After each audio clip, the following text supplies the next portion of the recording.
Hey guys, welcome to another Pat's Adventure Life video. It's school holidays now and we thought we'd do a couple of days of camping. So I'm a bit grotty, the car's pretty dirty, there's stuff everywhere because we've been camping.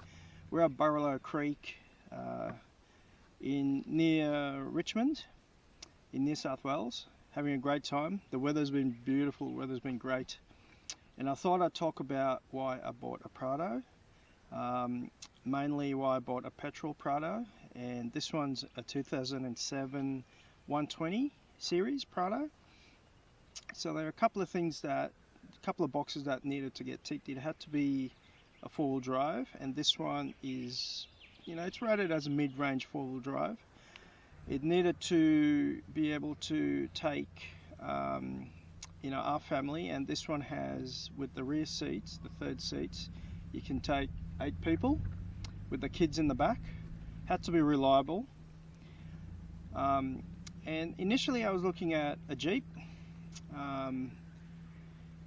but in talking to a few people, talking to my mechanic, he really encouraged me to look at a Prado or a Toyota, and I haven't looked back since we've got this. So he encouraged me to get a Prado and petrol versus diesel.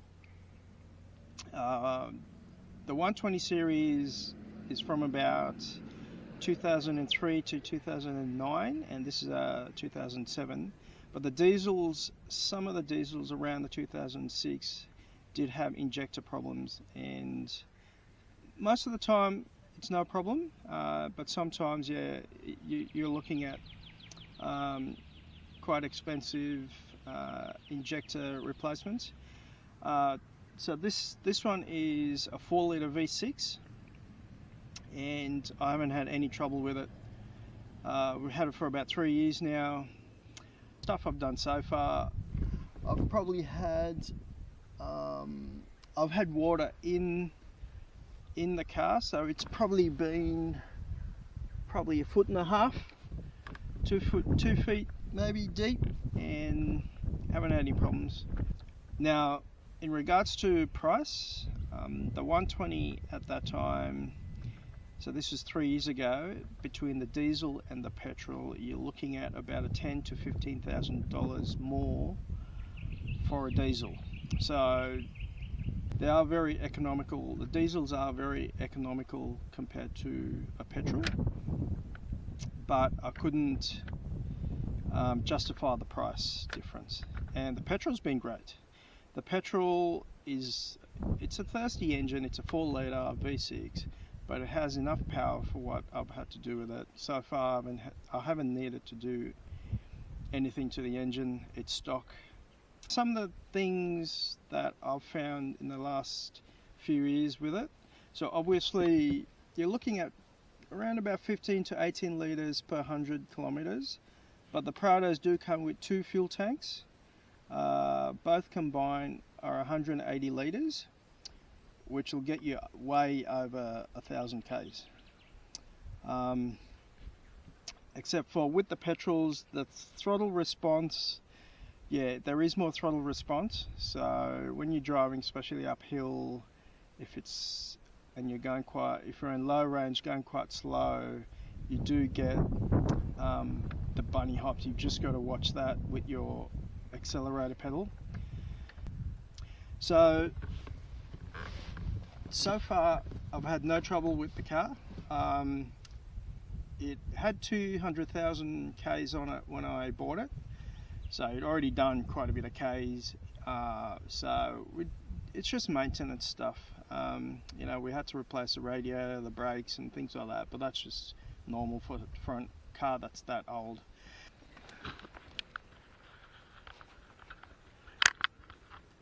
So I'll just do a quick walk around and show you the inside.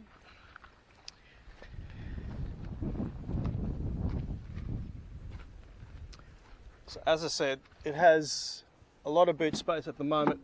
Its chock is full of stuff. It's recamping. But with this third seat, that's where you get the 8-seater if you want it for a family. If not, you've got all this space to fill up when we're camping. easily fit two, sometimes, yeah, mainly two bikes in there.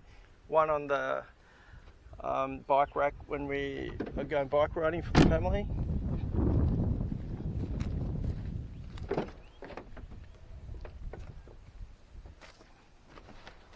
So one of the biggest things I was looking at was keeping it simple, and Toyota, especially these models, are very simple. They're basic. This one doesn't come with the stereo buttons on the steering. And the stereo was, this one's been, I've upgraded the stereo because the stereo was pretty rubbish. One of the things I really wanted and it had to have was, it's an automatic.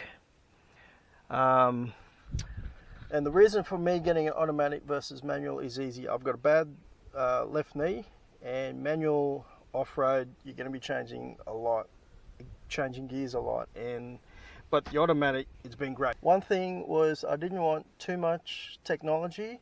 I want it to be basic, so that I could learn the basics of four-wheel driving.